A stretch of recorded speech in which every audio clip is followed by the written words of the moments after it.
When you take a shower, look at the mildew that actually my shower head creates. It's not filtered and it starts creating mildew like.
Today we're going to bring an electrical scrubber. If you guys notice, I actually put a brush in here right now, but this is actually pretty awesome. You can bend out the corners if you guys can see that.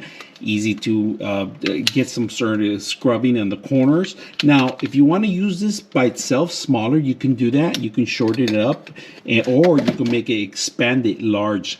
Now, they do give you a hanger here that you can hang on your actual bathroom. So this pretty much hooks up in here, and this will be in your actual bathroom right there, if you guys can see, in your shower head hanger. So you could hang this in the bathroom or any location if you want.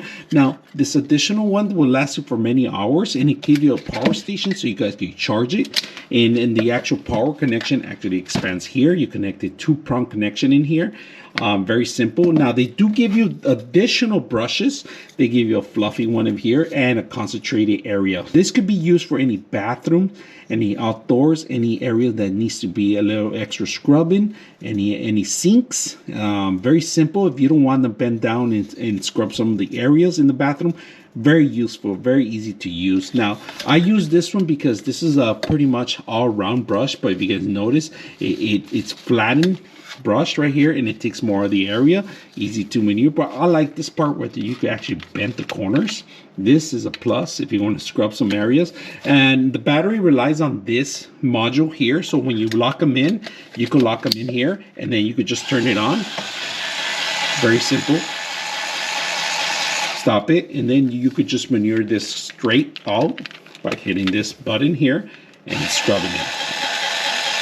Now, you replace the heads, they pull out easy, and then you can replace it with any module that you want. Simple to use, easy to take anywhere. You could shorten it up like I did right now, or you could extend it even longer. So I hope you guys enjoyed the video.